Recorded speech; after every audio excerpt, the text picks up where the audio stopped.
बेहतर जानते हैं। वहां से ये जन सुराज के प्रत्याशी हैं डॉक्टर सत्य प्रकाश तिवारी।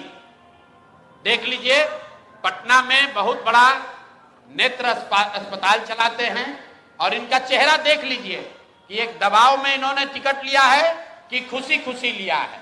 ये देख लीजिए, इन्होंने जन सुराज का टिकट लिया, जन सुराज ने इनको उम्मीदवार बनाया।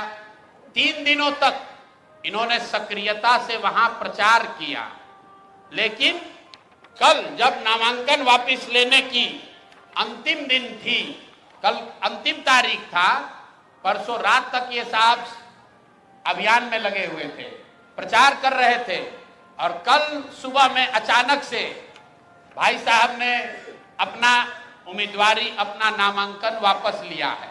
और वापस लेने के पीछे का चित्र देख लीजिए। उन्होंने एक चित्र जारी किया है कि जहां पर डॉक्टर साहब अपना नामांकन वापस ले रहे हैं, हम चित्र जारी कर रहे। देखिए, धर्मेंद्र प्रधान हैं और यही डॉक्टर सत्य प्रकाश तिवारी हैं। इनके घर पर बैठ के इनको देखिए क्या किया जा रहा है। आपने भारत के लोकतांत्रिक इतिहास में ये नहीं देखा होगा कि चुनाव घोषित होने के बाद जो उम्मीदवार है, आधिकारिक तौर पे जो उम्मीदवार है, उससे पार्टी का कार्यकर्ता नहीं, लोकल नेतृत्व नहीं, भाजपा के केंद्र में मंत्री धर्मेंद्र प्रधान हैं। ये देखिए, हाथ मिला रहे हैं भाई साहब इस डॉक्टर के घर पर बैठ के। इसको दबाव देकर जबरदस्ती इनसे चुनाव में इनका नामांकन वापस लिया गया है। मेरे भाई, लोजपा के एक बाहुबली नेता को बचाने के लिए, वहां के एक जनसुराज के सभ्य डॉक्टर के उम्मीदवारी को खत्म कराने के लिए आप इतनी ताकत लगा रहे हैं, तो पूरा बिहार को ये देखने, जानने, समझने की जरूरत है कि जनसुराज के लोग भाग रहे हैं कि यहाँ खुलेआम गुंडागर्दी की जा रही है, लोकतंत्र की हत्या की जा रही है।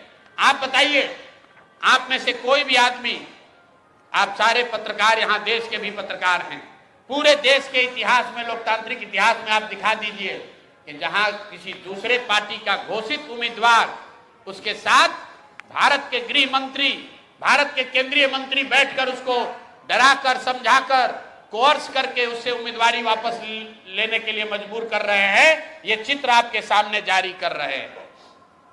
ये कहानी यही नहीं रुकी है। ऐसी गलती इन्होंने सूरत में की थी। मैं इनको याद दिलाना चाहता हूं, लोकसभा चुनाव में आपको याद होगा, जब ये लोग 400 पार का नारा दिए थे, तो सूरत में सारे दलों के प्रत्याशियों का नामांकन वापस ले लिया गया था। इस स्वतंत्र भारत के इतिहास में पहली बार ऐसा हुआ कि सूरत में भाजपा का प्रत्याशी बिना चुनाव लड़े ही जीत कर आ गया, लेकिन जनता ने उसका करारा जवाब दिया। जो 400 सीट का दावा कर रहे थे, उनको 240 पर निपटा दिया।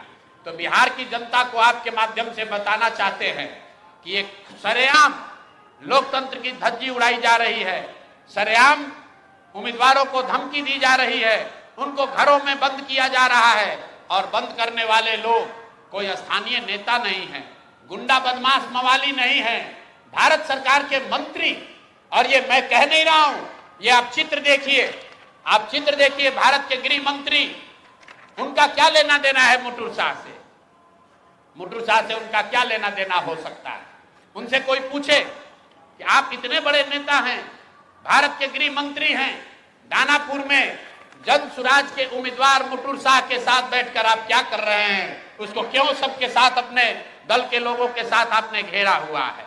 और ये देखिए, दूसरा सत्य प्रकाश तिवारी जी के साथ यहाँ के भारत के दूसरे मंत्री धर्मेंद्र प्रधान बैठकर देखिए चाय नाश्ता कर रहे हैं। और डॉक्टर साहब बताइए, कोई एक डॉक्टर हिम्मत करके बिहार की व्यवस्था को सुधारने के लिए खड़ा हुआ है, आप उसका हौसला अफजाई नहीं कर रहे हैं, आप उसका विरोध कर रहे हैं। यहां तक तो ठीक है, लेकिन आप उसके घर पर बैठ के उस पर राजनीतिक, आर्थिक, सामाजिक दबाव बना रहे हैं, उसको धमका रहे हैं। ये कहां तक ठीक है? ये बिहार की जनता को देखने और समझने की जरूरत है। मामला यही नहीं रुका, अब तीसरी कहानी आपको देते हैं। ये हम लोग के गोपालगंज के वहां के सबसे बड़े डॉक्टर शशि शेखर सिन्हा, जो रघुनाथ पांडे यहाँ के बहुत बड़े कांग्रेस के नेता थे मुजफ्फरपुर से, उनके दामाद हैं। हम लोग के साथ मांझी से लड़ रहे इस राज्य के बहुत बड़े कानूनविद वाईवी गिरी जी के क्लासमेट और दोस्त हैं। और हम लोग के पार्टी में विनीता विजय जी, जो वरीय नेत्री हैं, कोर कमेटी की, एग्जीक्यूटिव कमेटी की मेंबर हैं, ये डॉक्टर साहब उनसे भी जुड़े रहे। जन सुराज से इनका वास्ता करीब 1 साल पुराना है। मेरी सभाओं में, हम लोग की बैठकों में लगातार आते रहे। इनको जन सुराज का उम्मीदवार बनाया गया गोपालगंज से। ये उनका ट्वीट है, मैं पढ़ देता हूं। 4 दिन पहले इन्होंने ट्वीट किया, आज का दिन परिवर्तन का प्रतीक, डॉक्टर शशि शेखर सिन्हा जी का नामांकन, जनता की जीत की शुरुआत। यह है डॉक्टर शशि शेखर सिन्हा। और ये देखिए, परसों रात में ये 8 बजे तक चुनाव का प्रचार कर रहे थे। परसों रात में 8 बजे तक चुनाव का प्रचार कर रहे थे। रात में 11 बजे के बाद वहां के भाजपा के एमएलसी और अन्य कई बड़े नेता डॉक्टर साहब के पास पहुंचे और इन पर हर तरह का दबाव बनाकर ये मजबूर किया कि आप चुनाव में अपना नामांकन वापस लीजिए। कल सुबह मेरी सबसे पहले जब मुझे ये सूचना मिली तो डॉक्टर वाईवी गिरी जी ने इनसे लंबी बात की फोन पर। इन्होंने कहा कि नहीं, मैं बिल्कुल जन सुराज के साथ हूं, किसी भी तरीके से पीछे हटने का सवाल नहीं है। उसके बाद मेरे से इनकी फोन पर बात हुई है 11 बजे। मैं आपको फोन का कॉल रिकॉर्ड जारी कर सकता हूं। 11 बजे डॉक्टर साहब से बात हुई है। डॉक्टर साहब ने कहा है कि प्रशांत जी, हम पर थोड़ा दबाव बना रहे हैं लोग, लेकिन मैं पूरी तरीके से आपके साथ हूं। उसके 2 घंटे के बाद डॉक्टर साहब अपने घर से निकले और जाकर अपना नामांकन वापस करने का आवेदन दे दिया और अपना फोन, अपना सारा सार्वजनिक कांटेक्ट उन्होंने बंद किया हुआ है। और ये चित्र भाजपा की ओर से जारी किया गया है, जिसमें वहां के भाजपा के प्रत्याशी और भाजपा के बड़े नेता डॉक्टर साहब को गले लगा रहे हैं और ये बता रहे हैं कि भाजपा के समर्थन में इन्होंने अपना नामांकन वापस लिया है। ये आपको मैं 3 उदाहरण, 3 जो घटना हुई है, ये इससे आपको अवगत कराना चाहता हूं।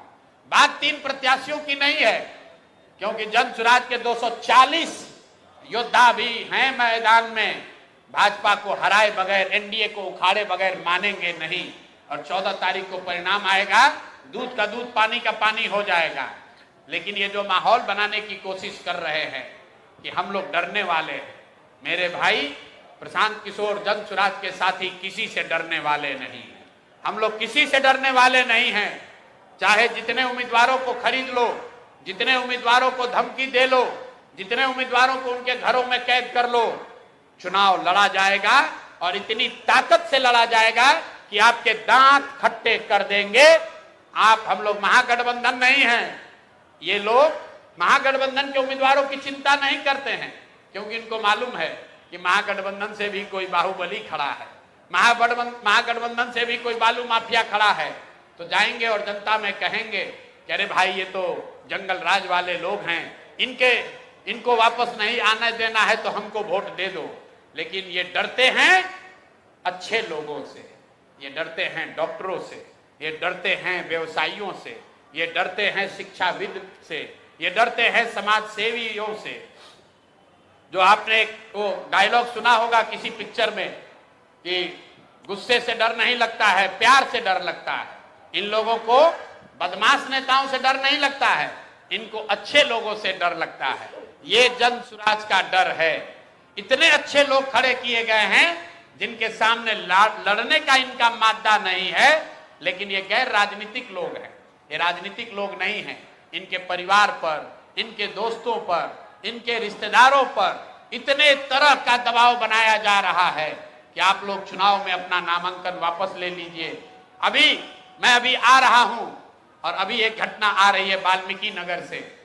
वाल्मीकि नगर से पहली बार सामान्य सीट से थारू समाज के एक शिक्षक को जन सुराज ने टिकट दिया है। वो शिक्षक ने, दिग्नारायण जी ने 2024 में अपने पद से इस्तीफा दे दिया। वो शिक्षक थे, 2024 में अपने समाज के लिए, वाल्मीकि नगर के लिए जन सुराज से प्रभावित होकर उन्होंने अपने पद से इस्तीफा दिया और जन सुराज के साथ जुड़कर ये चुनाव में वो वाल्मीकि नगर से उम्मीदवार हैं।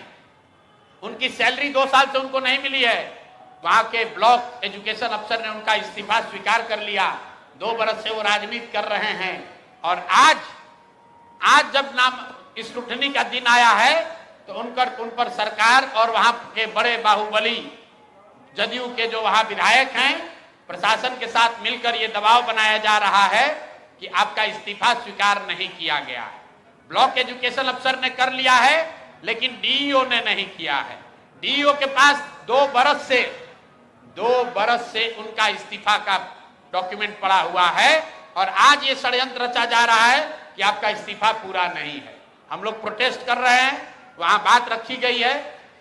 मेरा आपके माध्यम से चुनाव आयोग से भी अनुरोध है कि कृपा करके देखिए, लोकतंत्र में इस तरह की जो सरेआम जो आपके कानून का, आचार संहिता का उल्लंघन हो रहा है, इसको रोकिए, वरना आप पर जो लोगों की विश्वसनीयता है, आपकी जो विश्वसनीयता है, लोगों का जो विश्वास है, वो सब खत्म हो जाएगा। अगर आप उम्मीदवारों की रक्षा नहीं कर सकते हैं तो फिर आप वोटरों की रक्षा कैसे करेंगे? अगर उम्मीदवार सुरक्षित नहीं है तो वोटर कैसे सुरक्षित होगा? अगर उम्मीदवार को बंधक बनाकर नामांकन वापस लेना जायज है तो फिर वोटरों को बंधक बनाकर वोट नहीं देना, दिलवाना, ये कैसे नहीं जायज होगा? यही बात बताने के लिए आपको आज मैंने बुलाया है। आप सभी आए हैं, आपके माध्यम से बिहार के लोगों को ये बताना चाहते हैं कि जन सुराज पूरी ताकत से इस चुनाव के मैदान में है और चाहे 2-3 लोगों को इन लोगों ने डरा लिया या उनको फंसा लिया, उनको पकड़ लिया, जन सुराज के योद्धा पीछे हटने वाले नहीं हैं। हर हालत में बदलाव होकर रहेगा। बिहार के बच्चे गुजरात में मजदूरी करने नहीं जाएंगे। अमित शाह जितनी कोशिश करना चाहते हैं गृह मंत्री कर ले, उनके दल के लोग जितनी ताकत लगाना है लगा लें। वो बिहार के जो युवा हैं, जो 50 लाख लड़के बिहार से बाहर जाकर वहां की फैक्ट्रियों में मजदूरी कर रहे हैं, ये उनका संकल्प है। मैं उनका आह्वान कर रहा हूं कि मेरे भाई आइए, आपको बिहार के बाहर जाकर मजदूरी न करना पड़े, आपको बंगाल में, गुजरात में, महाराष्ट्र में, पंजाब में, हरियाणा में गाली न सुननी पड़े। इसके लिए एक बार आइए, पूरी ताकत से भाजपा को, जदयू को, एनडीए को उखाड़ कर फेंकिए ताकि ये भ्रष्ट सरकार को हटाया जा सके और बिहार में एक नई व्यवस्था का निर्माण किया जा सके। बहुत बहुत धन्यवाद। पटना साहिब और तारापुर में अभी तो कोई घटना नहीं हुई है। अगर कोई घटना होगी तो आपके सामने है। तारापुर में वीआईपी के उम्मीदवार को ने नामांकन वापस लिया है। तो मैं आपके जरिए ये बता रहा हूं कि बिहार में इस बार नए तरीके का खेल किया जा रहा है। पिछले चुनाव में काउंटिंग में बहुत बड़ा खेल किया गया था। बिहार के लोग जानते हैं कि कम से कम 10 से ज्यादा विधानसभा क्षेत्रों में काउंटिंग के अंतिम घंटे में ऊपर नीचे करके सत्तारूढ़ दल को उस समय मदद पहुंचाने का आरोप खुलेआम बिहार के गांव-गांव, घर-घर में लोग लगाते हैं। आज ये नया खेला हो रहा है। इस बार ये इतने डरे हुए हैं कि चुनाव लड़ने की भी हिम्मत नहीं है। चुनाव लड़ने से पहले ही जो लोग चुनाव के मैदान में आ रहे हैं उन पर केस किया जा रहा है, उनको पकड़ा जा रहा है। और मैंने आपको चित्र जारी किया। अगर आपके पास कोई ऐसा उदाहरण हो जहां अपने विरोधी दल के कैंडिडेट को, उम्मीदवार को गृह मंत्री अपने साथ दिन भर बैठाए हुए हैं, ऐसा कहीं आपने पूरे हिंदुस्तान में नहीं सुना होगा। ये बिहार में हो रहा है।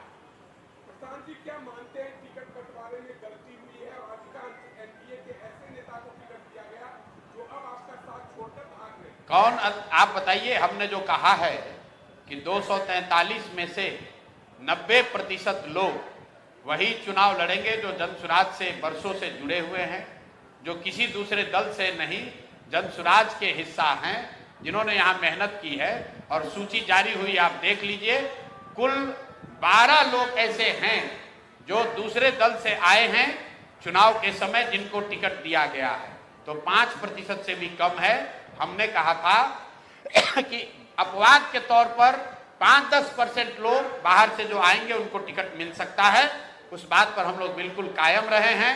करीब करीब 95% लोग वो लोग हैं जो जनसुराज के हैं, जनसुराज से रहे हैं, जनसुराज के लिए काम किया है, जनसुराज में आवेदन दिया था, आवेदन की सारी शर्तों को फॉलो किया है।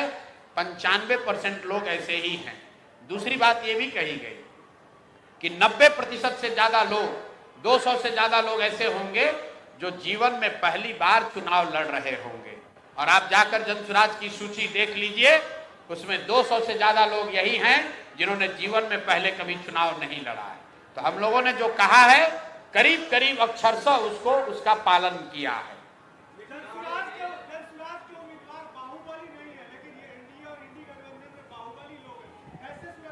अब देखिए, यही बात है, मैंने क्या कहा कि बाहुबलियों से ये बाहुबली नहीं डरते, ये सभ्य लोगों से डरते हैं। जनसुराज ने जो प्रयास किया, वहां पर सभ्य समाज के लोगों को ये प्रेरित किया, उनसे अनुनय विनय किया, उनको हाथ पकड़कर हम लोग राजनीति में लाए। इसलिए लेकर आए कि आप आइए, अगर आप नहीं खड़े होंगे तो समाज सुधरेगा कैसे। लेकिन आप देख रहे हैं कि ये बाहुबलियों से ये लोग नहीं डर के भाग रहे हैं। हुलास पांडे से के डर से डॉक्टर साहब नहीं भागे। धर्मेंद्र प्रधान जो देश के मंत्री हैं, बताइए, इस देश के शिक्षा मंत्री, इस देश का शिक्षा मंत्री अपराधियों के तरह अपने प्रतिद्वंदी को, अपने सामने वाले राजनीतिक दल के उम्मीदवार को उसके घर पर बैठकर मजबूर कर रहा है कि अपना नामांकन वापस ले। और ये कोई कहानी नहीं है, चित्र आप देख लीजिए। वो डॉक्टर साहब धर्मेंद्र प्रधान के घर नहीं आए हैं, चित्र फिर से देखिए, वो चित्र डॉक्टर साहब के घर का है। और भारत के शिक्षा मंत्री, इतने बड़े अपने आप को नेता बताने वाले सज्जन, एक अपराधी को, एक बाहुबली को बचाने के लिए एक सभ्य समाज से खड़े हुए डॉक्टर को डराकर उसका नामांकन वापस ले रहे हैं। तो ये भाजपा का चाल चरित्र चेहरा दिखाता है, ये जनसुराज की कमजोरी नहीं बता रहा। आप पत्रकार हैं, अगर आपको भारत के गृह मंत्री अपने यहां बुलाकर दिन भर बैठा ले, आप क्या कीजिएगा? आपके पास कोई उपाय नहीं। भारत के गृह मंत्री हैं, अगर आपको बुला के बैठा लेंगे, आप क्या कीजिएगा? नामांकन के दिन लोग कह रहे हैं कि रीतलाल यादव के गुंडों ने उठा लिया। चित्र आ रहा है कि भैया वो तो दिन भर भारत के गृह मंत्री के साथ बैठे हुए थे।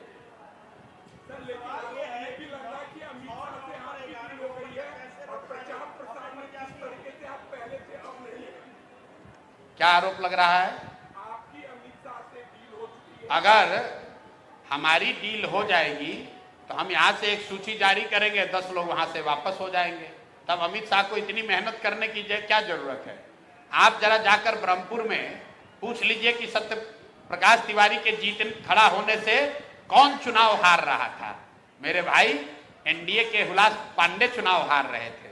अगर इसीलिए मैं पत्रकारों को कहता हूं, आप लोग कहते हैं कि आप गुस्साते हैं, मेरे भाई सवाल करना आपका अधिकार है, लेकिन कुछ आधार भी तो देख लीजिए कि सत्य प्रकाश तिवारी के लड़ने से फायदा किसको हो रहा था और नुकसान किसको हो रहा था।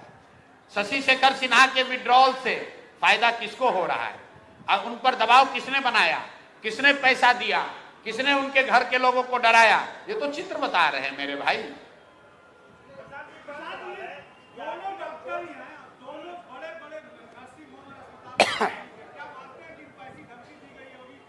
बिल्कुल, धमकी क्या है? धमकी, ऑफर और सामाजिक पारिवारिक भय उनके बच्चों को, अब मैं यहां डिटेल नहीं देना चाहता हूं, कई मायनों में तो उनके बच्चों को जो देश के बाहर रह रहे हैं उनको पकड़ा गया है, उन पर दबाव बनाया गया है, उनके जरिए मजबूर किया गया है कि इनको अपने पिताजी को कहिए ये बुढ़ापे में क्यों चुनाव लड़ रहे हैं, ये क्यों खतरा मोल रहे हैं। आप समझिए, अगर आप अमेरिका में काम कर रहे हैं, आपके पिताजी 74 साल की उम्र में यहाँ चुनाव लड़ने आ गए और आपको कोई अमेरिका में डरा रहा है कि अरे भाई तुम, अगर तुम्हारे पिताजी चुनाव लड़ेंगे उन पर खतरा आ जाएगा, आप पुत्र होने के नाते क्या कहेंगे? कह रहे छोड़िए पिताजी, क्यों इस पचड़े में पड़ना है। जिन्होंने नामांकन वापस लिया है, मैं उनको सही नहीं कह रहा हूं, गलती उनकी है, लेकिन किन परिस्थितियों में ये लोग नामांकन वापस ले रहे हैं, ये भी बिहार की जनता को जानना समझना उतना ही जरूरी है जितना कि नामांकन वापस लेने की घटना का वो रिपोर्ट करना जरूरी है। ये भी बताइए कि नामांकन वापस किस परिस्थिति में लिया गया है।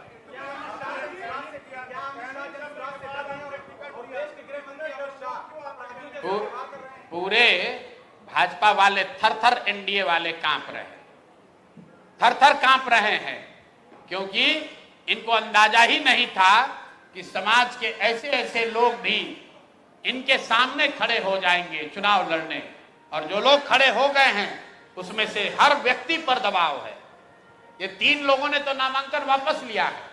14 से ज्यादा जनसुराज के गैर राजनीतिक पृष्ठभूमि के नेताओं पर पिछले 3 दिनों में हर तरह का दबाव बनाया गया है।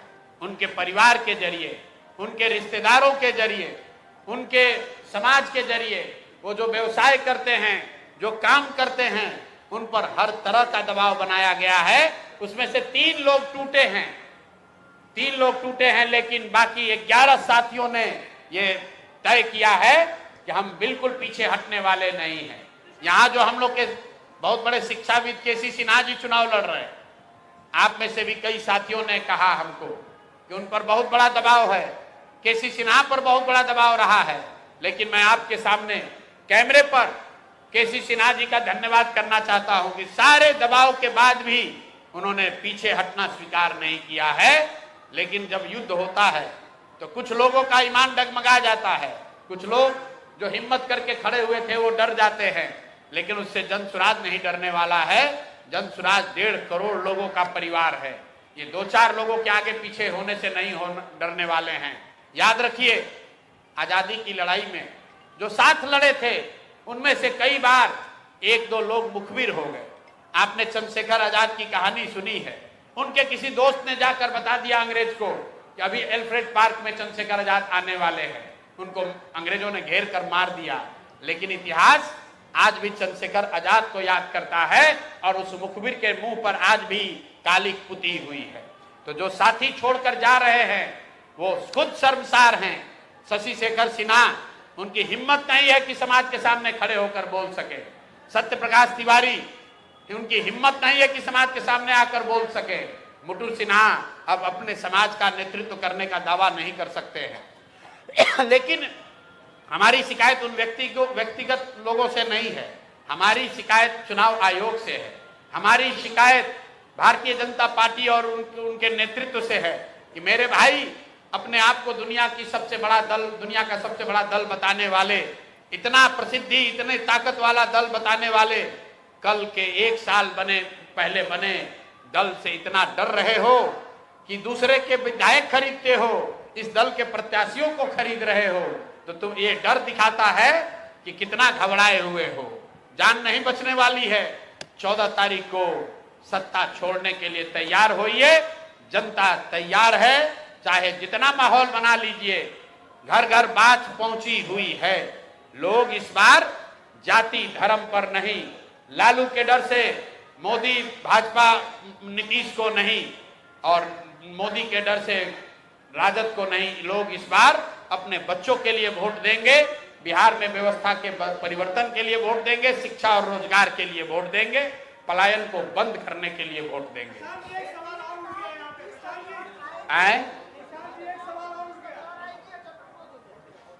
एनडीए के खिलाफ किस छठ के बाद जारी किया जाएगा? अच्छा, आप भ्रष्टाचार वाला पूछ रहे हैं। भ्रष्टाचार वाला किस्त जो है, अभी छठ, दिवाली और छठ है, सब लोग अपने अपने घर में पर्व मना रहे हैं, तो लोगों को पर्व मना लेने दीजिए। छठ के बाद जो किस्त बाकी है वो जारी किया जाएगा।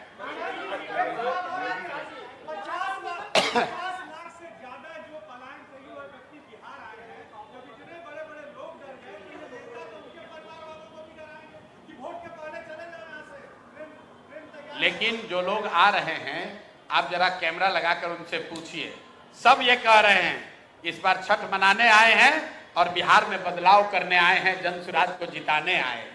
ये जो बाहर से आ रहा है वो जन सुराज की सबसे बड़ी ताकत है। 50 लाख लोग जन सुराज के अपने कार्यकर्ता, अपने समर्थक, अपनी व्यवस्था छोड़ दीजिए, 50 लाख लोग जो बिहार से बाहर से आ रहे हैं, उसमें से ज्यादातर लोग जन सुराज के विचार को से प्रभावित है। वो जन सुराज में नई व्यवस्था चाहते हैं। वो चाहते हैं कि बिहार में ऐसा बदलाव हो कि उनको छठ के बाद अब छठ के बाद उनको वापस गुजरात में, जामनगर, सूरत में जाकर नौकरी मजदूरी न करनी पड़े। तो सारे लोग सजग हैं। इसीलिए मैं विश्वास से कह रहा हूं कि 14 नवंबर को रिजल्ट आने दीजिए, आपको दिखेगा। ये जितना गुजरात के लोग हैं सोच रहे हैं कि बिहार में व्यवस्था बनी रहे और बिहार मजदूरों की फैक्ट्री बनी रहे। गुजरात का लड़का बनेगा फैक्ट्री का मालिक और बिहार के बच्चे बनेंगे उन फैक्ट्रियों में मजदूर। ये बात नहीं चलेगी। अमित शाह चाहे जितना जोर लगाना है लगा लें, भाजपा के लोग जितनी ताकत लगा ले, बदलाव होकर रहेगा। इस बार जन सुराज की व्यवस्था बनकर रहेगी। जी नहीं, किसी को समर्थन नहीं देंगे, बिल्कुल किसी को समर्थन नहीं देंगे। बिहार में बदलाव के लिए 120 सीट काफी है। तो मैं बिहार के जनता से यह अपील कर रहा हूं, इन्होंने 3 सीट पर खरीद फरोख्त किया है, इनको 240 पर इसका मजा चखाइए, तभी इनको सबक सिखाया जाएगा। जैसे 1 सीट सूरत में इन्होंने धांधली की थी, पूरे देश के लोगों ने सबक सिखाया, वैसे बिहार के लोगों के लिए यह संकल्प लेने का दिन है। किसी भी हालत में एनडीए और जदयू के, भाजपा के प्रत्याशियों को वोट मत दीजिए। अगर वोट दीजिएगा तो आपके बच्चों को गुजरात में जाकर मजदूरी करनी पड़ेगी, कोई उनको नहीं बचा पाएगा। मेरे भाई, एक बार अपने बच्चों के लिए सजग हो जाओ, नहीं तो जामनगर और सूरत में आपके बच्चे मजदूर बनकर अपना जीवन बिताएंगे और ये भाजपा के नेता बिहारी कहकर आपको गाली देंगे, आपको अपमानित करेंगे। ये आपके हाथ में फैसला करना है, ताकत आपके पास है, वोट आपका है, निर्णय आपको करना है। जी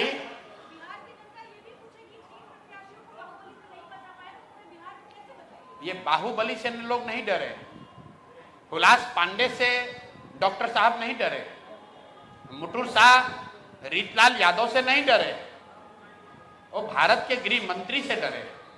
अब आप बताइए कि गृह मंत्री अगर आपको अपने घर बुलाएं, अपने कार्यालय बुलाएं और पूरे दिन वहीं बैठा लेंगे तो आप क्या कहिएगा? अगर भारत के शिक्षा मंत्री एक डॉक्टर प्रत्याशी के घर पर आकर बैठ जाएं तो आप क्या कहिएगा? आप बताइए।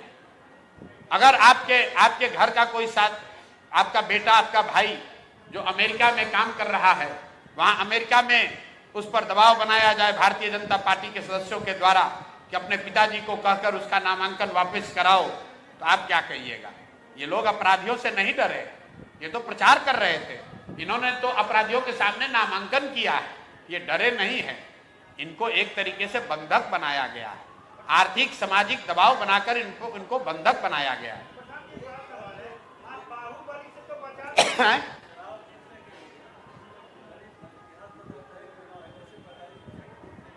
जी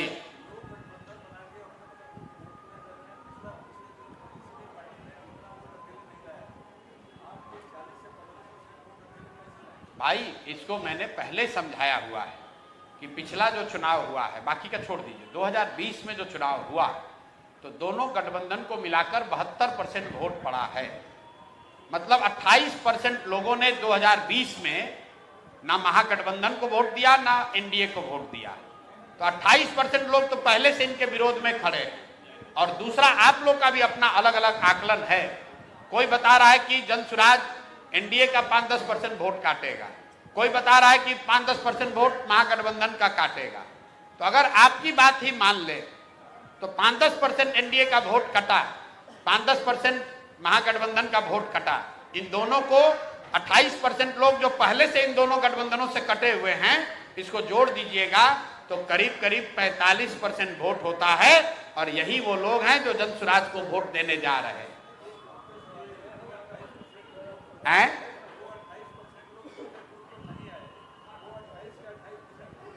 कहा नहीं आए कि नहीं, ये आप गलत आंकड़ा बता रहे हैं। जो लोग वोट किए उसमें 72% लोगों ने महागठबंधन या एनडीए को वोट दिया, 28% लोगों ने अन्य उम्मीदवारों को या नोटा को या अन्य दलों को, छोटे दलों को वोट दिया।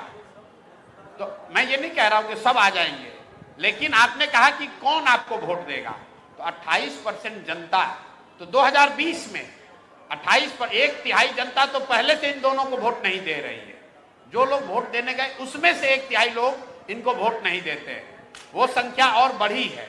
उसके साथ साथ जो इनके समर्थक हैं दोनों के, उसमें से जनसुराज ने अपना कुछ वोट बनाया है। अगर आप दोनों को जोड़ दीजिएगा तो वो 45 से 50% वोट होता है।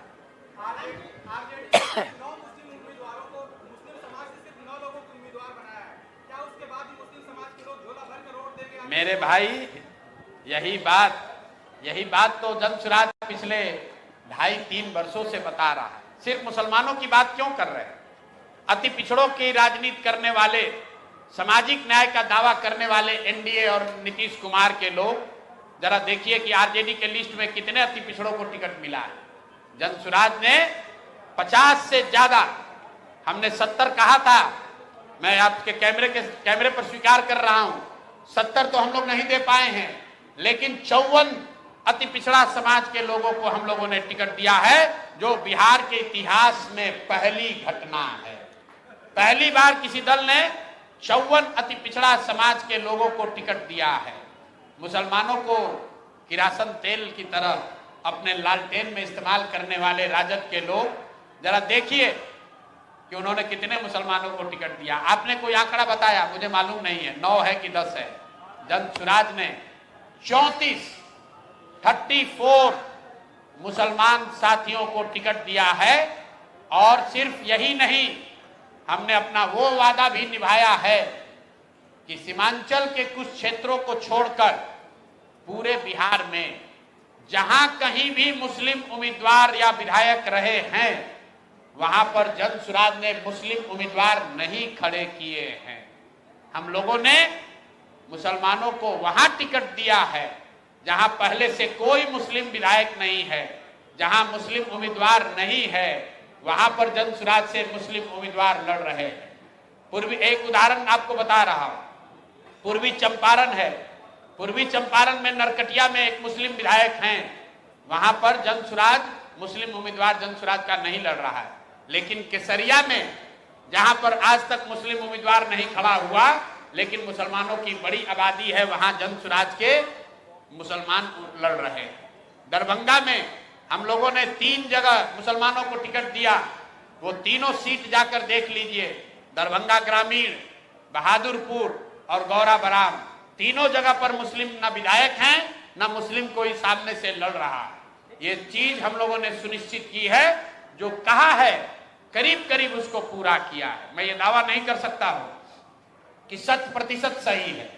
संभव है कि 243 में 4-5 ऐसे उम्मीदवार होंगे जिनको मैं उनके स्वच्छता का, उनके सुचिता का, उनके अच्छाई का मैं प्रमाण नहीं दे सकता हूं, लेकिन वो अपवाद है।